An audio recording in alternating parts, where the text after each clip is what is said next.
Welcome to the On Purpose Investor Podcast, show 47. We are the On Purpose Investor, and we talk about the roadmap. And we had this roadmap of being able to stay home with our kids and work when it was flexible and fun. Mm-hmm. I got to a point where I was doing more family time than work, and that put me out of alignment with my values. Mm-hmm. And part of that is just having a newborn and a young baby. And I get that. But it opened my eyes to the way things had been going and the trajectory we were on. It might have aligned with the roadmap, but I changed. Welcome to the On Purpose Investor Podcast with your host, Eric and Tiffany Vogel.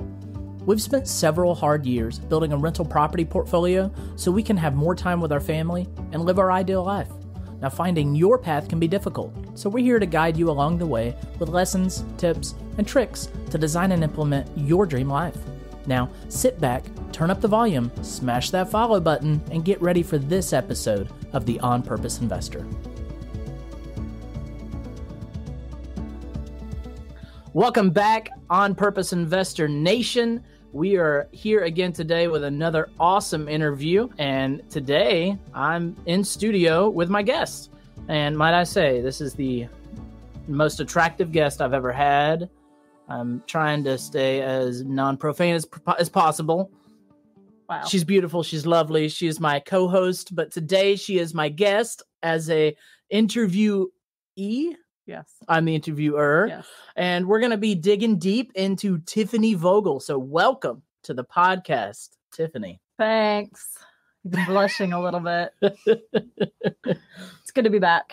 Yeah. You have been off of this podcast for about 4 months now. No, it's about 6 months. I know we pre-recorded a lot to get ready for our son, and he is now 5.5 months old.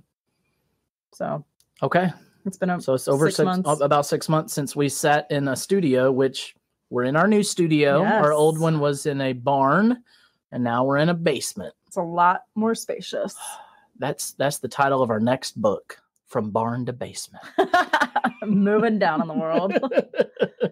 But, you know, I'm so happy to have you back here. I love the interview series. I really did. I got to meet some very awesome investors. Hey, you're not done with the interview series. Well, I've enjoyed the first 11 episodes of the interview series. And I met some really great people. And I know you've come to me and said, oh, God, I just listened to this episode. I really love that you asked this question. And I really love what your guest said about this or this or this. Yeah. And it was just good to hear. But I don't like flying solo that much. I like having someone here with me and in studio that I can talk to and resonate with. And, you know, that's a big thing that we set forth when we started this podcast, was that we want to grow together. We want to share our story, and we want to help as many people as possible. Yeah. Everything we've done in business has been together. Yeah, it has. So it's good to be back. Yeah. But you can't together with having a child. So I had to bow out for a little bit. Yeah. And those interview series, I mean, I was on the road a lot with the military. I'm about to go on the road again for another long stint, and just glad that we can get all this done together. Yeah, definitely. It's been fun. All right. So Tiffany, let's dive into this interview. We're not going to be as traditional as I have with the other interviews, because we've spent 40 something episodes now talking about our story. So a lot of our listeners know about your story, but we are going to touch base on several of those things. The first question, which I think is pretty well known, you know, what do you invest in? Yeah. Yeah. So well, tell us. I think that has shifted though, since we weren't really buying a whole lot. Mm-hmm. We are under contract now on a house, but it's been over a year since we bought. So the market was not in a place that we were finding deals, and we were focused on building this podcast and the book and having another baby. So minor things, you know, nothing too crazy. Yeah. That's sarcasm. That is sarcasm. Yeah. We were doing a lot. Yeah. And we moved 2 weeks before our baby was born. And then when we brought our second son home from the hospital, the house was not done. No. The bathroom was, you know, we couldn't go to our bathroom because there was tile being installed. Yeah. Like, we brought the baby home on a Thursday and the tile guy started work on Friday. It kind of worked out like that. I remember coming home from the hospital and I was exhausted because the nursing staff has a thing against mama sleeping, apparently. They got to poke you. Yeah. So you got to check your vitals every hour, it seems. Yeah. So getting home, it's like, I really want to go take a nap. But I couldn't take a nap in our bedroom because there were contractors all over the house. So I hunkered down in the guest room. We made it work. It was not exactly what you want to bring your baby home into. We didn't have a nursery. We didn't do all the things that mamas typically do. Yeah. But we had a baby. He's healthy. He's got good lungs. He likes to scream when he doesn't want to nap. But that's right. Over the course of Tiffany not being on the podcast, that's one of the biggest thing that's happened is that we had a baby. You had a baby. Yeah. And adjusting life to that and trying to get back into a groove of what does it look like to be a real estate investor again? What does it look like to be a podcaster again? What does it look like to be a mom of 2 boys and being this, figure on the podcast and being the person in our business that runs things. Yeah. So I want to talk a little bit about that. Like, what does it look like for Tiffany to balance all of that? There's so much to balance. It's a lot. It is. There have been a lot of shifts for us as a couple, as business partners. I think one of the more important things we did was just kind of assess, what do I want to do? And I've realized a lot of the things I've done in the last probably decade has been for somebody else. I mean, having kids, we wanted kids. Yeah. We did that for ourselves. But career choices and growing the business and things like that, like a lot of little day-to-day things that we did was to make somebody else happy. Right. Or to make each other happy. And you were just gone for, 6 weeks? I was gone for 6 weeks. Yeah. And I had a 3-month-old and a little bit over a 2-year-old by myself. And the 3-month-old was not sleeping. I was up every 2 hours because he was sick. We messed up some probiotic stuff that caused a lot of tension and gas and tears for both of us. So I was running on probably getting an hour of sleep and then being up for about 2 hours every night. So just entirely sleep deprived. Hindsight, I should have hired somebody to come in and take over at night and help me. You don't know what you don't know, though. No. But it broke me down to the point of I cannot continue to live out of integrity with myself. And with that has come some realizations of I want to work more. Yeah. So we now have a nanny helping us. She's upstairs with our kids right now. Well, they're napping, thankfully, but she comes 2 days a week, and that frees us up because we were trying to juggle working while watching the kids. And it just was not, I don't know how we got anything done.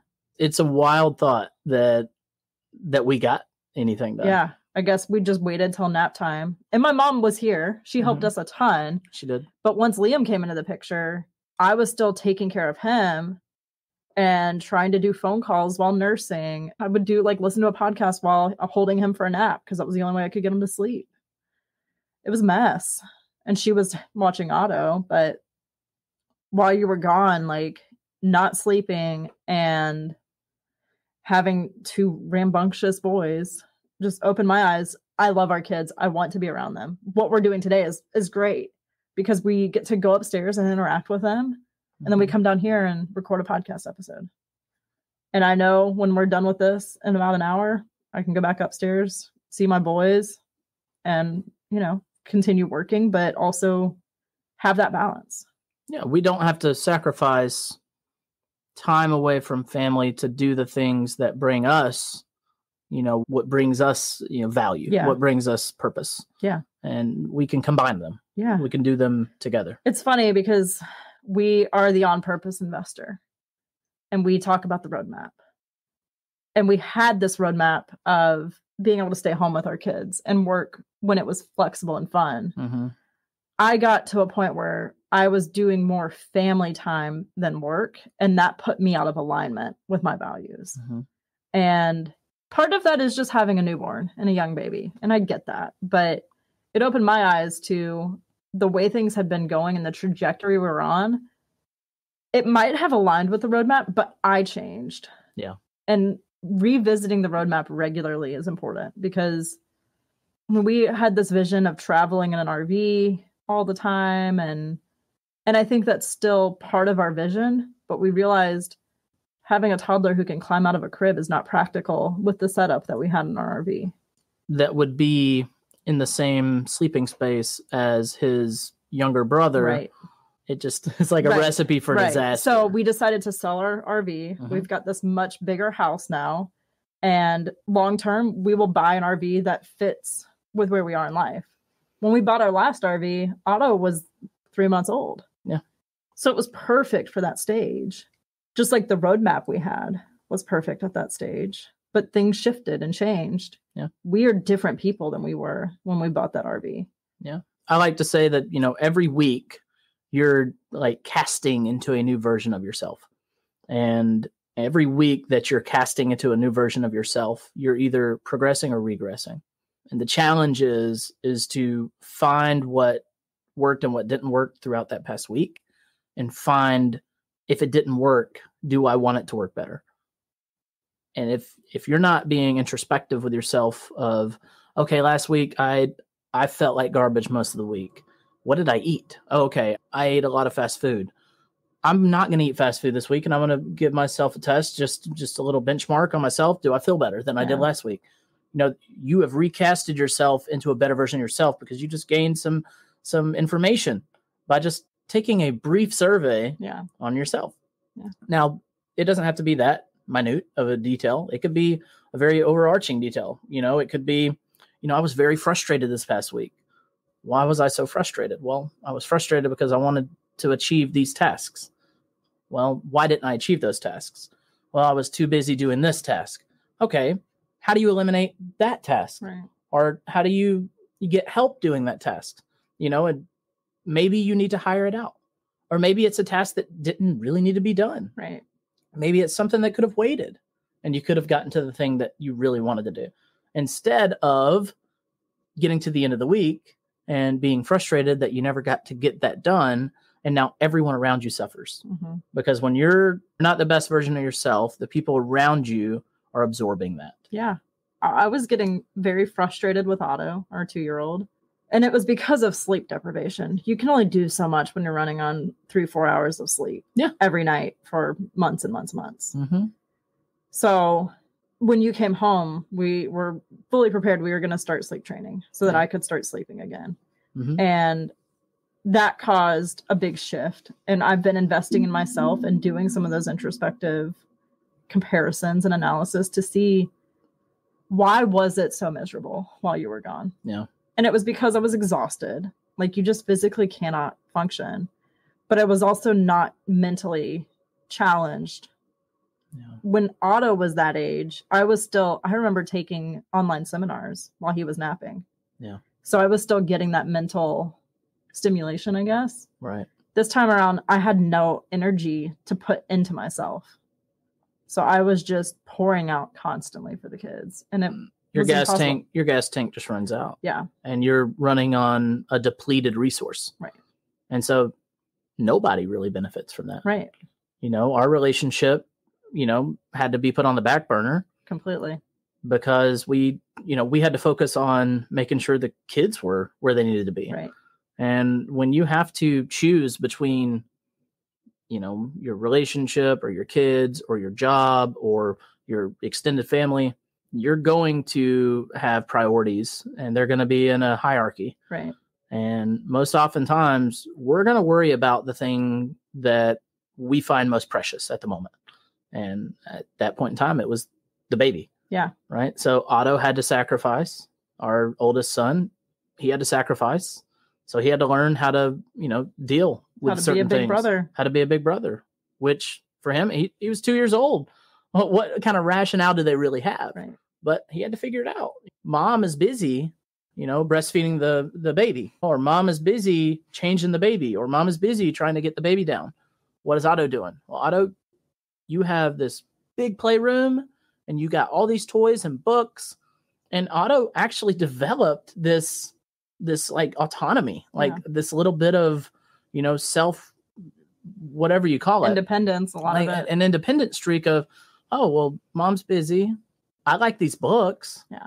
And oftentimes Tiffany walk in the other room and Otto's in there just flipping through a book. Yeah. And you're just like appalled. You're like, what's he doing? Yeah. I'm not a book reader. So I'm like, why is my kid reading a book? I listen to a lot of audiobooks, and I actually have gotten a lot better at reading books, and I find a lot of value in it. And my son and I read a lot of books together now. Because there's lots of pictures. Oh, I love the pictures. It's just when you're put into a situation where you have to make these tough choices like you were. Yeah.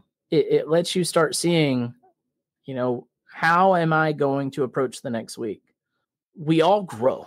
Mm-hmm. We're all going to grow no matter what. And by grow, I mean get older. We're all going to get older. And when you get older, you hopefully are becoming a better version of yourself every day, every week, every month, every year. So I guess I say all of that to say, how have things shifted with you? I know you said that you wanted to value what you need more. Right. Give us some insight into what are the things that you are doing now that is filling your tank up. Yeah. You've been depleted for so long. How are you filling up your tank again? I think as moms, it's so easy to put everyone else first. And I realized we went into you being gone with the thought that I'm going to run the business, take care of the kids, keep the house from burning down and being untidy. I mean, it's untidy, but at least semi put together. And we realized very quickly you were working 8 to 5, 9 to 5.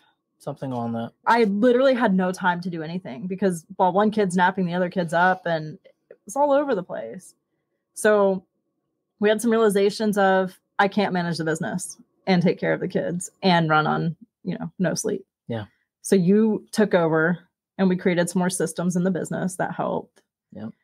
I had a realization of I'm doing too much.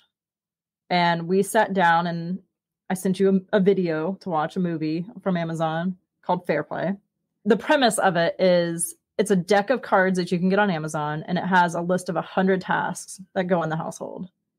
And it's everything from organizing childcare, picking up the mail, doing the dishes, like everything this woman could think of. And she put them on these cool cards. And the idea is you go through them and divide up who can do what so that it's more equal in the home. And in the movie, which I read the book also, I think the movie does a great job, particularly for husbands, to understand women went back into the workforce or went into the workforce. I think she said in the 70s. World War II. Okay. So 40s. But then they came home from war and the moms kind of stayed at home again.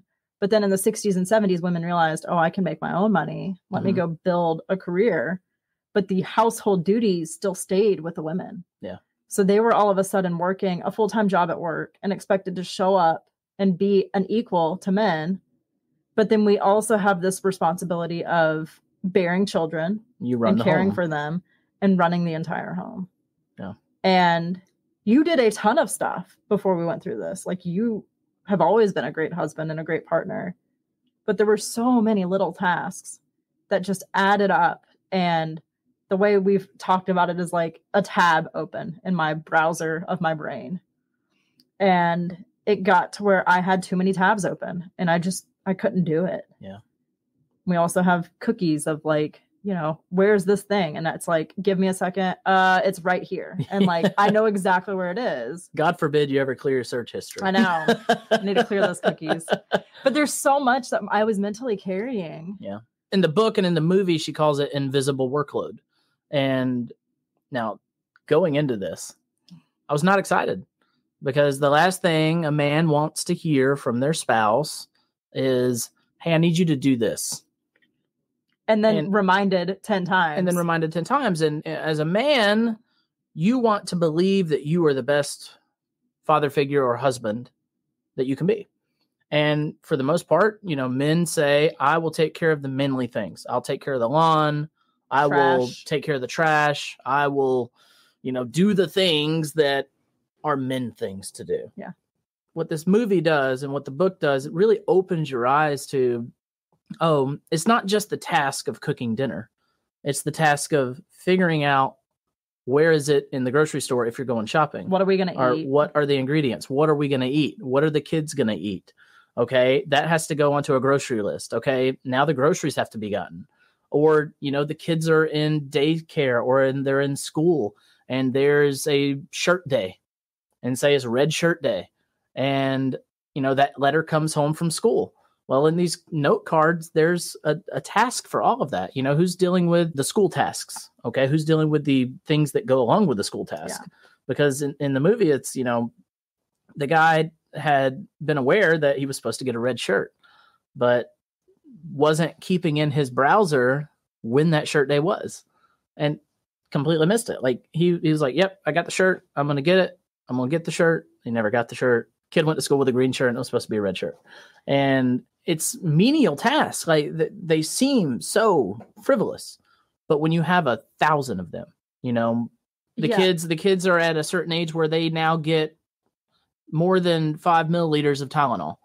You know, how do you keep track of that? Like, yeah, you know, is that her problem or is that my problem?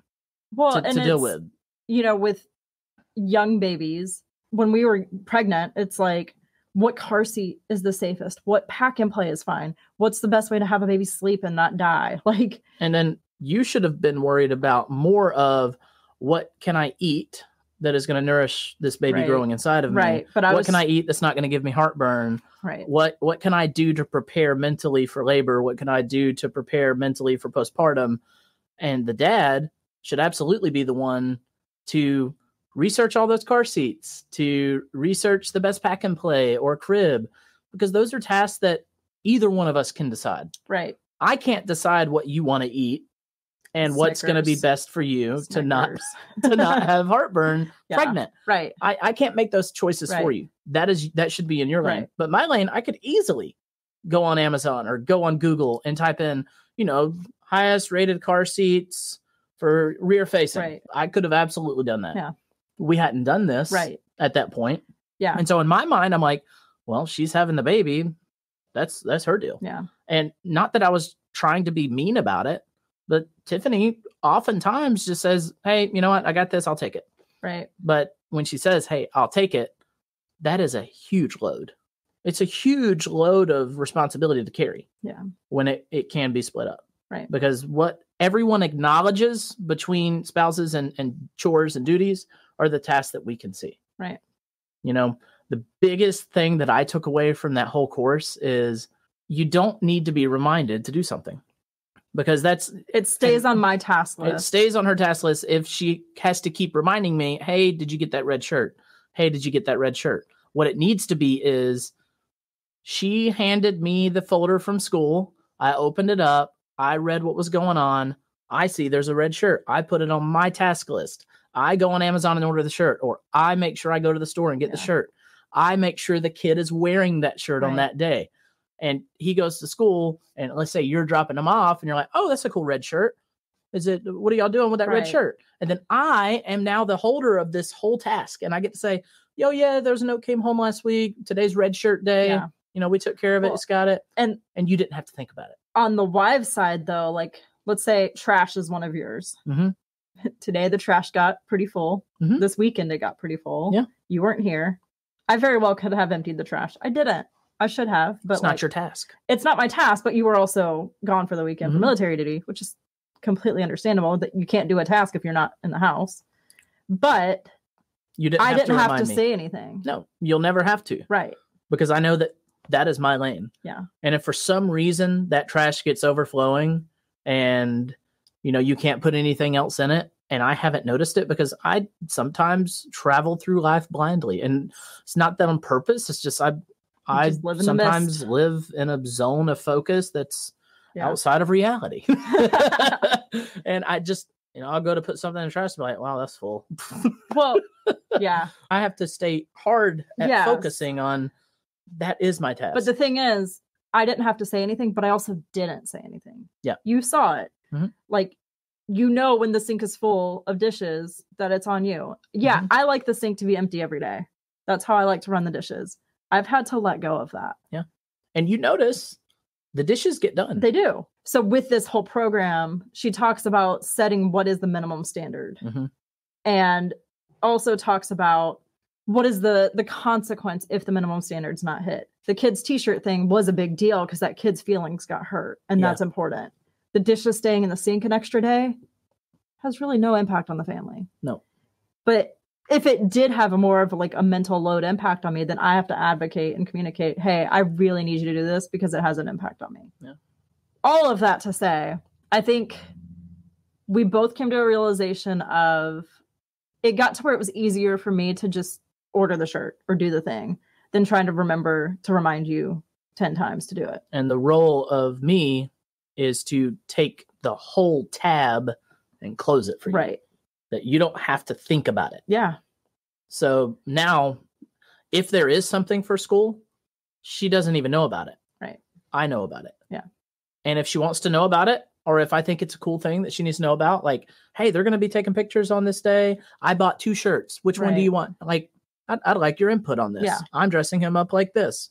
Would you rather him dress in this? And I'll ask her for input on that. Tiffany builds the weekly menu of what we eat for the week. And she will often ask me, hey, do you like curry? Or, hey, do you like... Is that really a question? Well, I love curry. I love curry. But, would you be open to doing eggplant parmesan? Or would you be open to this? Now, we did a tofu. Yeah, we did a tofu, and I hated it. But, we tried it. We tried it. So it's one of those... We sometimes, hop into each other's browsers and say, oh, hey, that's what we got going on this week. And I'll add input. But it's opening the tab, doing the work, closing the tab. Yeah. And I do the cooking. So she does the recipe building. She does all of that. That's a big task. It's huge to build a menu for the week. I do the task of, oh, it's on the calendar. I know we're having this for dinner. I know she used this recipe. I'm going to go and cook this recipe. Yeah. And then we track our eating and how many calories we're taking in and out. I'll either plug it in and share it with her. She'll share it with me. And I have found so much pride, empowerment of I fed my family tonight. Like, and it seems so small and menial, but it's like, yeah, I love cooking. So that's the thing for me. I love cooking. So I love being able to cook for y'all. It gives me pride and a sense of purpose that I'm the cook. Right. And Otto loves to cook. I cook. Yeah. But it's also great for me because I know that dinner is going to be on the table at a certain time, give or take 30 minutes. But I don't have to worry about it. So I can take that time and go spend the time with the kids, which helps you cook without a 2-year-old trying to get on the hot stove.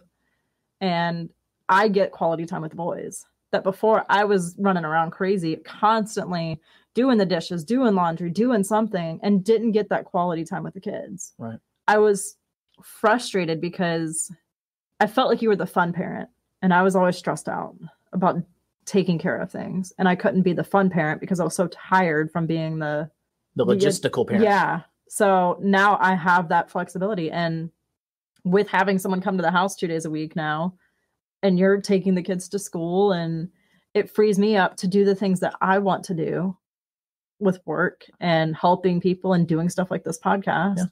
So then when 4:00 hits and we go upstairs and we call it a day, we can be super focused and engaged with our kids. Yeah. So they're getting very focused and engaged time from this nanny who's with them. Mm-hmm. And she's teaching him and interacting.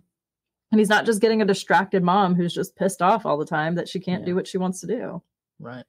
So, we led into this part of the discussion by me asking you, how are you gaining back? And that was one part of it, right? Which is to de-stress you, to help you start filling up your tank again. Yeah. What are some other things that you were doing to help you get back or to reestablish or to build something new? Yeah. A new foundation upon where you operate. I am investing in myself. I signed up for an online course that financially probably didn't make the most sense. We'll put it this way. We spent as much on your truck as we did on the course, and your truck's now in the shop. There we go. We probably could have put that money into something else, but it was important to me. And it was something I really wanted to do. And it's not something that's available all the time. So it's like, I have a week to decide. And I did the purchase. If that means I have to go work hard to find a way to make up that money or whatever it takes, I will. Yeah. With moving into this house has shifted our finances. So we're going to add some properties. We have some financial goals we want to achieve, like buying a new RV and things like that. So I want to grow a business. Yeah. And we're still figuring out how that looks between me as an individual, us as a couple, us as business partners, us as a family. But I'm going hardcore on this course and I'm blocking time. I mean, I told you this week, Friday, I'm going off on my own. I don't know what I'm doing, but you got the kids. Bye. Yeah. I'll be here to nurse when I need to nurse the baby. And if not, there's formula and I'll take a breast pump. And that's right. I would have never done that 6 months, a year ago. What shifted? Like how did you come to that realization? That it's okay. It's okay for me to not want to be with my kids 24/7.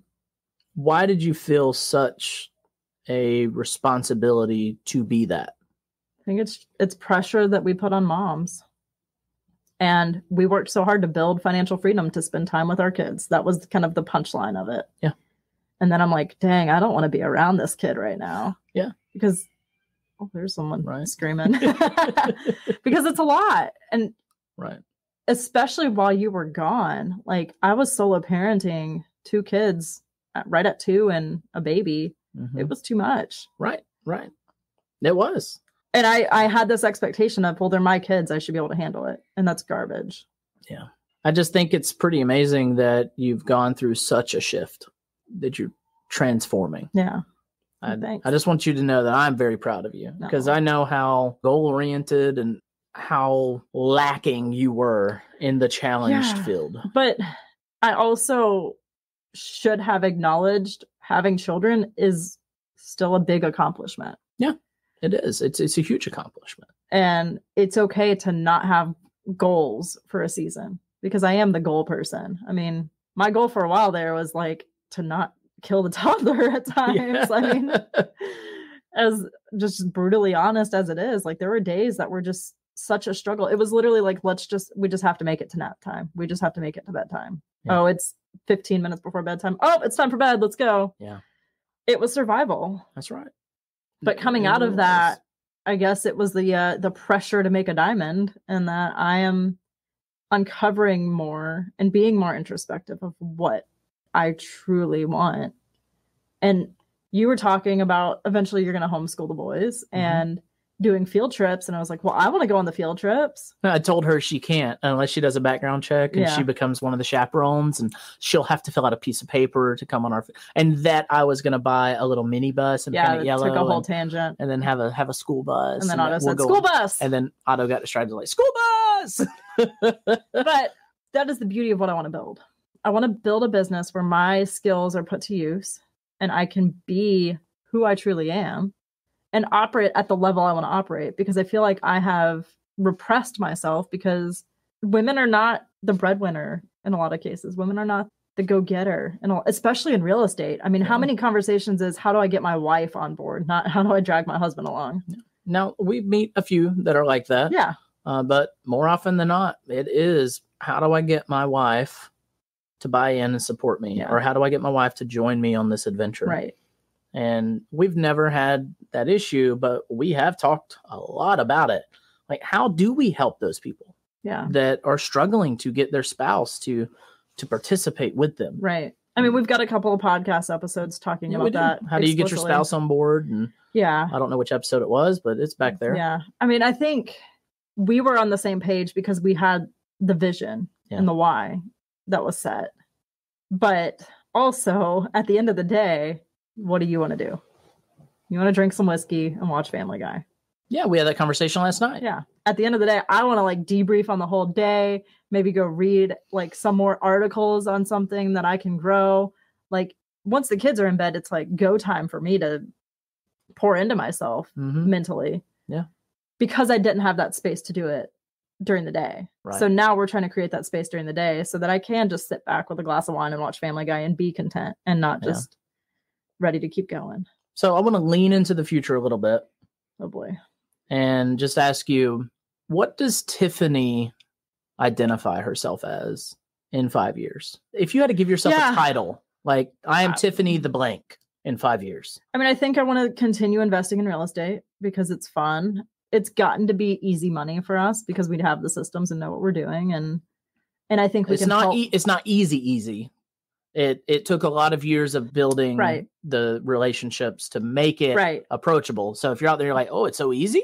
How is it so easy? And no, it is easy for us now. Right. Yes. Because we have paid our dues and have learned the lessons. And now our mindset has leveled up. We have a possible tenant eviction happening right now. And you were like, what would Tiffany and Eric of 3 years ago have said about this? And now we're like, oh, she just sent this nasty email. Look at it. Look how funny it is. Yeah. And we would not have felt that way 3 years ago. So while leaning into the future, yes, what do we see as something we struggle with now? And how are we going to look at it in 5 years? The big thing that I see is imposter syndrome. We feel like we don't have value to offer. And I think we're starting to see people calling us and saying, tell me more. Yeah. I think in 5 years, we're going to be helping people in a way that we did not expect. And so, yes, I want to continue investing in real estate. I also want to help people do what we did in their own way. Absolutely. And grow a business that is, I don't know, I want to help women because women are underrepresented in our industry. I just recently started running a mastermind group with a couple ladies, and that is going great. Like, we are all encouraging each other. We send a text out on Monday mornings talking about our goals and what are we doing for the week. And someone responded, thank God you sent this text. I almost just ate a piece of cake for breakfast.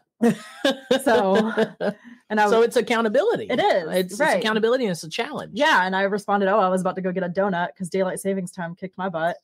Yeah. But we all encourage each other to push forward. Yeah. And I want to continue doing that.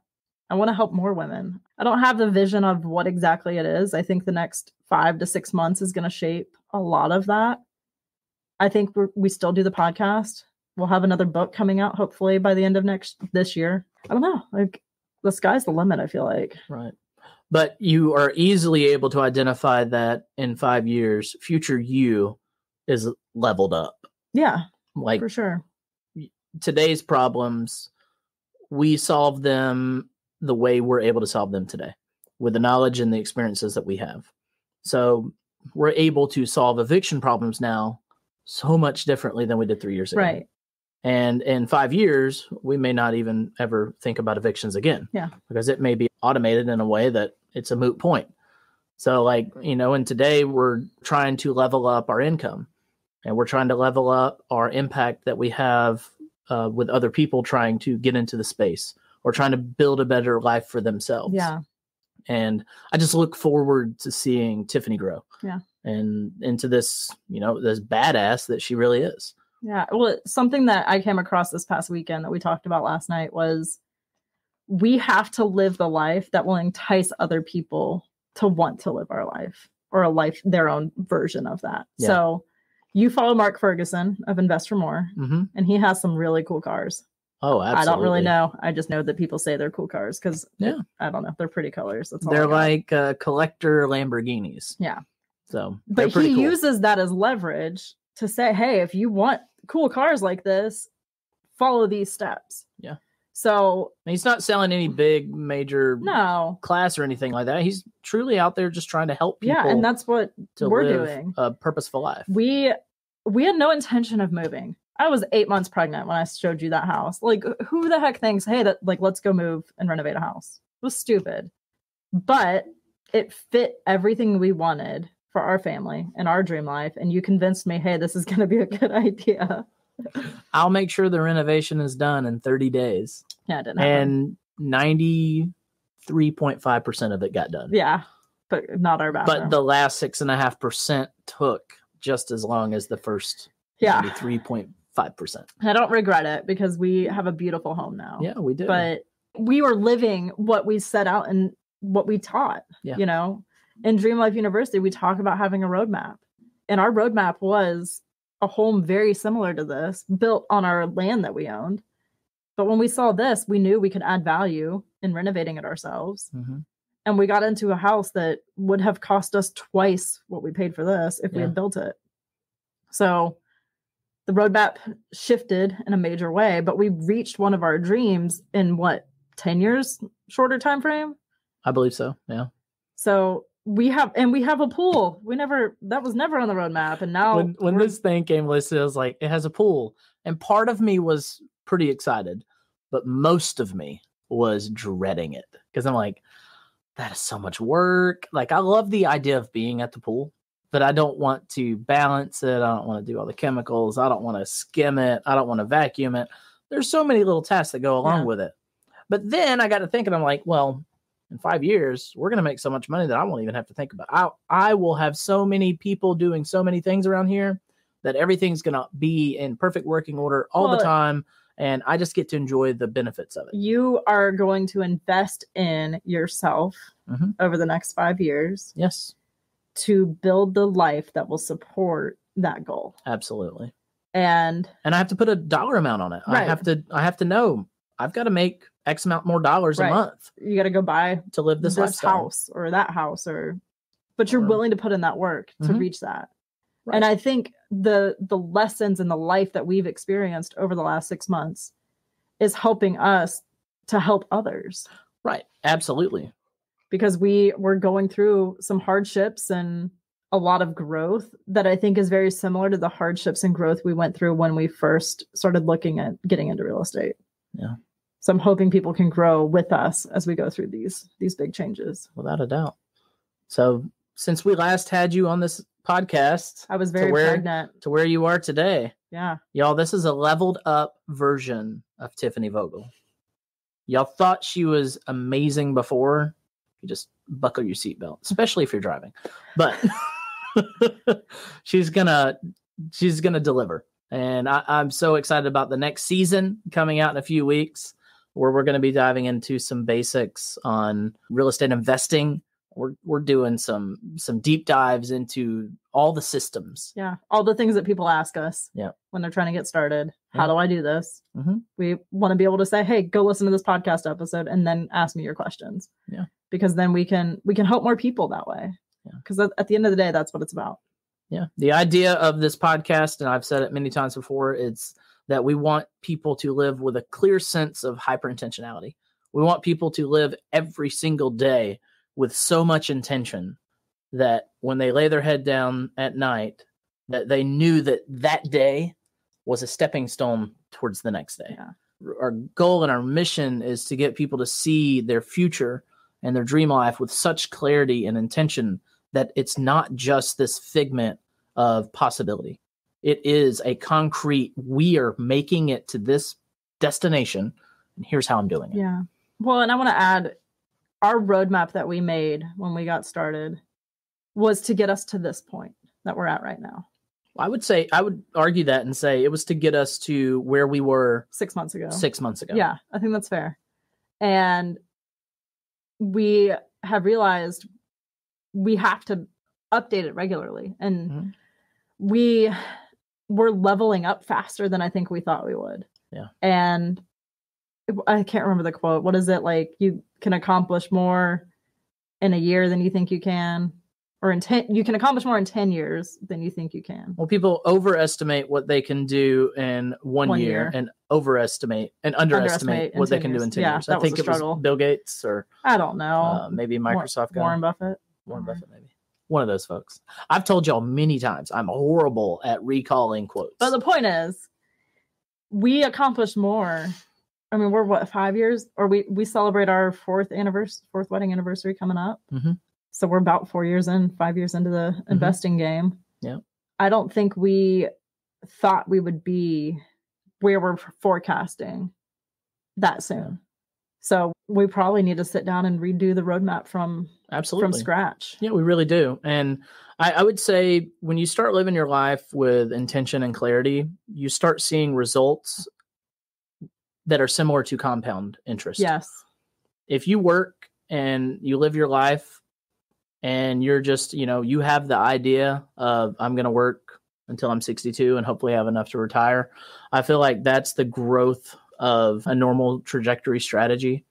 And then, the idea of how many eye droplets does it take to fill Fenway Park or, New York Stadium, Yankee Stadium. If it doubles. If it doubled every drop. Yeah. What is the answer to that? If it dropped every minute and it doubled in size every drop, it would take, I think it's like 50 minutes, 45 minutes to fill the whole stadium. And at what time was it half full? Right. And it's 1 minute. 1 minute less than whatever that number was. 1 minute less than, let's say it fills in 45 minutes. At minute 44, it was only halfway full. Yeah. And at minute 45, it's all the way full. Yeah. So when you can start living your life with that intention and that clarity and have just this clear trajectory, of where you're going. Now it's going to shift. Right. Because you're probably going to be forecasting that, wow, this seems unrealistic. Right. This seems unrealistic, but I'm going to forecast it and I'm going to build it and I'm going to get there. And then you get there and you're like, what? Yeah. I can't believe I'm there. And now you have to do it again. Right. And be unrealistic again. Right. We follow Brandon Turner and he had a 3-year goal, I think it was, to move out to Hawaii and did it in 6 months. Yeah. Because he was very clear on what he wanted and he went after it. We had a goal, not really a timeline on it, but to have a similar house to what we're in. And yeah, it just kind of happened. I don't know how else to explain it, but we were doing the work. That's really what it boiled down to. You have to be living the identity version of what you're going into. Right. So, a lot of people say dress for the job that you want in whatever medium you're working. It's the same idea. Yeah. And I feel like for us and me in particular, my identity has shifted. And I know you were talking, your identity has shifted in the way you eat. Absolutely. And you're making better choices. So like the identity shift has happened.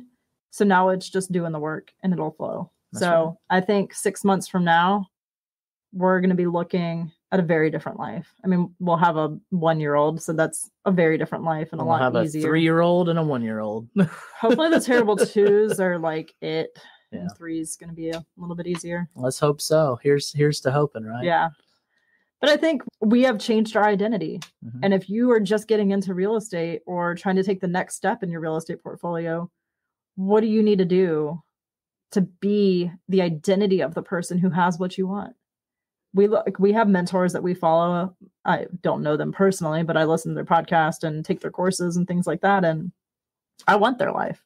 I want one day to be sitting in a group with them, like a mastermind group, or I want to be friends with them. Mm-hmm. So what do I need to do to be that?